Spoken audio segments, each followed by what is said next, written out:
Nah, yang pertama air tidak lagi menjadi air bah. Nah, ini mungkin tadi ditanyakan juga sama Coach Jerry ya. Air tidak lagi menjadi air bah. Nah, ini saya mau tampilkan lagi. 2 minggu yang lalu kan saya sudah bahas bahwa ternyata ada cerita yang serupa tentang air bah ini, ternyata ada cerita yang serupa. Gitu. Jadi bukan cuma Alkitab saja yang menceritakan itu. Ada cerita yang serupa. Khususnya daerah-daerah Asia ya. Ada air bah Gilgamesh atau air bah Babilonia, air bah Nuh, air bah Zoroastrian, air bah cerita orang India, orang Hindu, Manwantara, Sandhya, lalu air bah Yunani kuno. Nah, itu yang kira-kira yang serupa. Nah, ternyata ada air bah di benua-benua yang lain. Itu saya coba cari di benua yang lain selain benua Asia dan sekitarnya gitu ya. Di benua Afrika ada. Ya kan, sebenarnya beberapa suku di benua Afrika itu ada. Cuma yang paling terkenal tuh di negara Mesir, daerah Mesir. Nang Dewara mengutus Dewi Sekhmet untuk memusnahkan kehidupan dengan air bah. Lalu di benua Amerika juga ada. Dan banyak sekali suku yang menceritakan tentang adanya air bah ini. Ya kan, ini teman-teman Bapak Ibu bisa baca di sini. Gitu ya. Terus ada air bah Mesoamerikan, air bah Cipohan, air bah Kaingan gitu ya. Saya sebenarnya belum baca detail tentang cerita-cerita ini ya. Nah, tapi yang di Asia juga banyak, sangat banyak bahkan cerita di Asia. Termasuk salah satu yang di Indonesia tuh di Watuwe itu. Ada tulisan Watuwe. Nah, Watuwe ini. Nah, Watuwe ini di Papua. Ya kan? Jadi cerita daerah di Papua juga menceritakan adanya air bah. Gitu ya. Nah, dan di tempat-tempat yang lain. Di benua Eropa juga banyak. Di daerah Oseania juga banyak. Nah, tapi memang yang mirip dengan cerita air bah Nuh itu yang saya kasih tanda merah. Ya, air bah Gilgamesh, air bah Nuh, air bah Zoroastrian, Manwantara Sandhya, dan air bah Yunani kuno. Nah, apalagi kalau kita baca ayatnya di ayat 15, maka aku akan mengingat perjanjianku yang telah ada antara aku dan kamu, serta segala makhluk yang hidup, segala yang bernyawa, sehingga segenap air tidak lagi menjadi air bah untuk memusnahkan segala yang hidup. Jadi Tuhan mungkin saja gitu ya mengadakan bencana air regional, misal banjir, longsor misal, atau bahkan yang skalanya cukup besar itu tsunami. Ya, bisa bisa apa? Bisa skala negara ini tsunami ini. Itu yang cukup besar. Tapi tidak akan berbentuk air bah yang akan menenggelamkan seluruh bumi. Jadi ini memperkuat sebenarnya, memperkuat eh, bahwa air bah Nuh ini air bah global. Jadi saya secara pribadi itu cukup meyakini bahwa air bah Nuh ini air bah global. Jadi bukan hanya regional. Tapi tafsiran yang lain juga mengatakan bahwa air bah Nuh ini hanya air bah regional. Gitu ya. Nah, itu boleh silakan Bapak Ibu dan teman-teman mau percaya yang mana juga silakan pilihan. Gitu ya. Nah, tapi begini. Nah, ini dengan adanya bukti mitologi air bah di masyarakat kuno di seluruh dunia, itu memperkuat kemungkinan kisah air bah Nuh adalah bencana banjir global. Nah, ini menariknya kitab suci ya.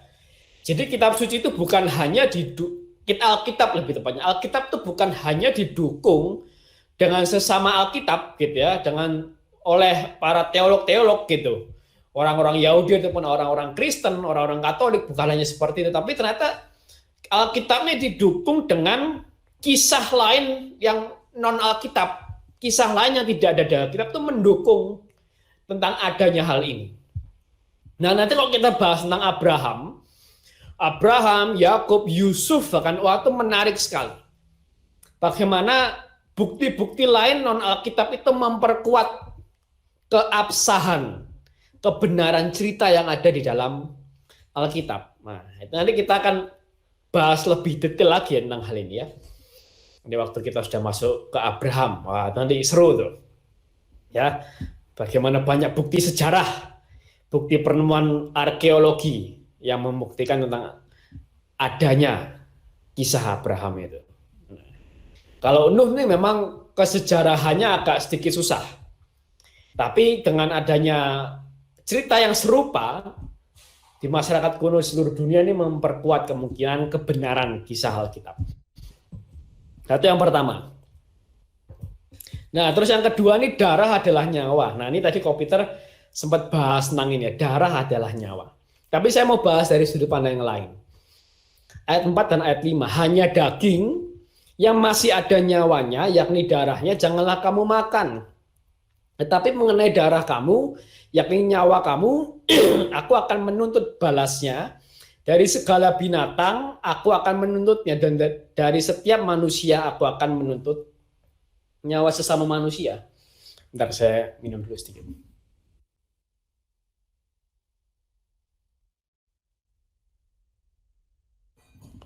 Nah, ini menarik nih. Bahkan tadi saya sudah ceritakan ya, ini praktek pagan, praktek penyembah berhala di zaman itu meminum darah, mengorbankan darah. Kalau kita cerita, saya sedikit cerita ya, misal sejarah Cina kuno. Nah, sejarah Cina kuno itu kalau misal melakukan perjanjian darah, wah, itu mereka menyediakan arak gitu ya, arak yang dicampur dengan darah mereka. Misal ada 3 orang yang melakukan perjanjian, gitu ya, ada arak 1 gelas, lalu mereka mungkin iris dikit tangannya untuk keluar darah dan dicampur di arak itu dan diminum bareng-bareng. Itu bahkan dicampur juga darah babi, misal dicampur juga darah angsa atau darah hewan. Nah, itu praktek orang zaman dulu itu memang ini umum. Itu yang pertama. Praktek ini umum di orang zaman dulu, ya, orang kuno. Nah, dan bukan cuma itu, di makanan-makanan khas di Indonesia pun banyak yang pakai darah. Contoh kayak BPK. BPK itu kan di sambalnya itu kan ada darahnya. Itu masih mending, teman-teman Bapak Ibu, BPK itu. Kalau di Jawa, ya, itu ada namanya didih. Didih ya. Nah, ini bisa cari ya. Didih. Didih itu apa? Didih itu tuh darah ayam atau darah sapi yang dikukus. Ini cuma darah tok, ya. Darah itu dikukus. Jadi kukus dia mengental, ya kan, kadang di sate, saren, Mbak Lili saren, kok saren saya mah belum tahu ini apa. Saya tahu didih ya. Itu kadang di sate, nanti dibakar, itu digoreng, dan itu dimakan. Itu di Jawa itu masih ada. Orang tua saya, ibu saya itu termasuk peminat didih. Gitu ya. Saya kayak juga pernah makan didih deh, tapi saya lupa rasanya itu kayak gimana. Bayangin itu enak, enak bro. Itu di Jawa tuh gitu. Bahkan kalau di Jawa Tengah itu ya, makan daging anjing itu nggak kayak hewan yang lain, yang dipotong terus darahnya dibuang dulu, baru dagingnya diolah, nggak. Anjing itu kalau mau dimasak gitu ya, itu hidup-hidup ditaruh di karung, dipukuli, dihajar gitu ya, sampai mati. Kenapa begitu? Supaya darahnya itu nyampur sama daging. Nah, itu yang katanya membuat enak. Dan memang enak sih, saya juga salah seorang penikmat daging B1. Nah, ya itu kayak gitu. Itu sebenarnya praktek pagan itu sebenarnya. Gitu ya. Itu yang kenapa dilarang. Karena apa? Allah tuh mau mempersiapkan Abraham. Nah, pas di masa Abraham itu baru nanti Allah bilang, inilah umatku. Itu di Abraham itu. Makanya dia mau memisahkan umatnya dari praktek yang lain yang tidak berkenan di mata Allah. Dari praktek pagan. Itu Allah mau mengkhususkan suatu praktek sendiri buat umatnya. Jangan sampai terkontaminasi dengan praktek pagan ini. Makanya Allah bilang, kamu jangan makan darah. Nah, dia itu kenapa saya bilang tadi itu untuk mempersiapkan Abraham. Sebenarnya ke sana. Dan bukan cuma itu. Nah, ini alasan ya, kenapa darah itu dibilang nyawa karena ini. Orang zaman dulu kan melihat itu orang yang banyak mengeluarkan darah bakal mati. Gitu ya. Orang ditusuk pedang terus dia mengeluarkan banyak darah, wah kemungkinan besar orang ini bakal mati. Sekalipun mungkin tangannya nggak putus, kepalanya nggak terpenggal gitu ya. Cuma lambungnya aja yang tertusuk pedang sampai ke belakang, dia mengeluarkan banyak darah, maka orang itu akan mati. Maka dari sana muncul pemahaman bahwa dalam darah inilah ada nyawa. Karena orang yang kehilangan banyak darah, nyawanya hilang. Nah, itu ini kita melihat dari sudut pandang orang dulu ya. Orang dulu menganggap darah sebagai tempat kehidupan dan karena itu suci. Nah, selain itu ada sudut pandang yang lain. Ini Haydock Bible Commentary dituliskan begini, Tuhan memberikan larangan untuk menjaga jarak yang lebih jauh bagi manusia untuk mencampurkan tangan mereka ke dalam darah orang lain. Ya kan? Jadi kalau Tuhan buat perintah, kamu jangan makan darah hewan. Gitu ya. Darah hewan aja nggak boleh dimakan. Apalagi darah orang lain. Gitu ya. Makanya tapi mengenai darah kamu, yakni nyawa kamu, manusia ya, aku akan menuntut balasnya. Jadi ini memisahkan jarak yang jauh. Jangan sampai ini terulang lagi pembunuhan ini. Kira-kira begitu. Ya kan?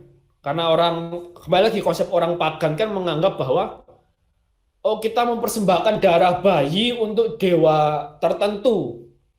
Gitu ya. Mau mempersembahkan darah bayi untuk dewa tertentu. Padahal bagi Allah, darah manusia itu nggak bisa dinikmati sama Allah gitu loh. Untuk apa? Kasarnya begitu. Ya kan? Nanti ini kalau kita bahas ke mempersembahkan domba gitu ya, yang darahnya digunakan untuk memerciki, untuk mentahirkan, itu nanti panjang lagi nih ceritanya. Tapi ini ada kaitannya sebenarnya ke sana. Tapi kira-kira begini, jadi membuat jarak lebih jauh lagi. Darah hewan aja jangan kamu makan, apalagi manusia, bahkan lebih lagi kamu nggak boleh bunuh sesama manusia, menumpahkan darah sesama manusia, nggak boleh lagi. Ini memisahkan jarak yang lebih jauh lagi. Nah, ini sisi lain mengenai darah. Dan bukan cuma ini menjelaskan sebenarnya kenapa Yesus tuh ngomong seperti ini, gitu ya. Maka kata Yesus kepada mereka, ini Yohanes 6 ayat 53-56. Aku berkata kepadamu, sesungguhnya jikalau kamu tidak makan daging anak manusia dan minum darahnya, kamu tidak mempunyai hidup di dalam dirimu. Barang siapa makan dagingku dan minum darahku, yang mempunyai hidup yang kekal. Dan aku akan membangkitkan dia pada akhir zaman. Sebab dagingku adalah benar-benar makanan dan darahku adalah benar-benar minuman. Barang siapa makan dagingku dan minum darahku, ia tinggal di dalam aku dan aku di dalam dia. Dan setelah ini banyak orang Yahudi meninggalkan Yesus. Banyak murid-murid Yesus meninggalkan Yesus. Karena bagi orang Yahudi mikir, wah ini sesat nih, pikir gitu kan. Darah hewan aja nggak boleh kita makan, apalagi darah ini orang gitu. Ya kan? Nah, tapi yang Yesus maksud adalah Ekaristi sebenarnya. Ya kan, inilah darahku, darah yang kutumpahkan bagi perjanjian baru. Inilah dagingku yang dibagi-bagikan untukmu. Nah, makanya hal ini menjelaskan kenapa Yesus itu pakai istilah daging dan darahku. Karena apa? Itu nyawa. Itu nyawa Yesus. Dalam arti kata lain, Tuhan Yesus mau bilang gini, nyawaku itu untukmu. Yang dilambangkan dengan darah dan dagingku ini untukmu. Bahkan kamu bisa makan. Kamu bisa terima. Nyawaku ini untukmu, itu kata Yesus. Jadi segala-galanya untuk kita. Nah, ini menjelaskan lagi. Ya kan? Ternyata Yesus bilang sampai saat ini nyawaku untukmu. Tapi ini tawaran tetap untuk kita. Tuhan Yesus nggak pernah maksa kita untuk nerima tawaran. Maka dia bilang barang siapa yang makan dagingku dan minum darahku, ia tinggal dalam aku dan aku dalam dia. Berarti kalau orang nggak makan, nggak minum, ya itu kehendak bebas. Tapi artinya kamu nggak bisa tinggal dalam aku. Dan aku nggak tinggal dalam kamu. Ini tawaran Tuhan. Dan malam hari ini Tuhan mau ingatkan lagi. Maukah kita terima tawaran itu? Mau nggak kita terima tawaran Tuhan? Ini nyawaku untukmu. Ya kan? Yang sudah aku berikan hanya untuk keselamatan. Bukan untuk kepentinganku. Tapi hanya untuk keselamatan. Dan apakah kita mau terima ini? Ya, mungkin kalau teman-teman Bapak Ibu sekarang ada yang agak sedikit goyah imannya, diingatkan lagi tentang hal ini. Tuhan Yesus mengingatkan lagi tentang hal ini. Darah dan dagingku itu untukmu. Dengan kata lain, nyawaku ini untukmu. Itu yang kedua. Ya, ini semakin menjelaskan makna Yesus. Nah,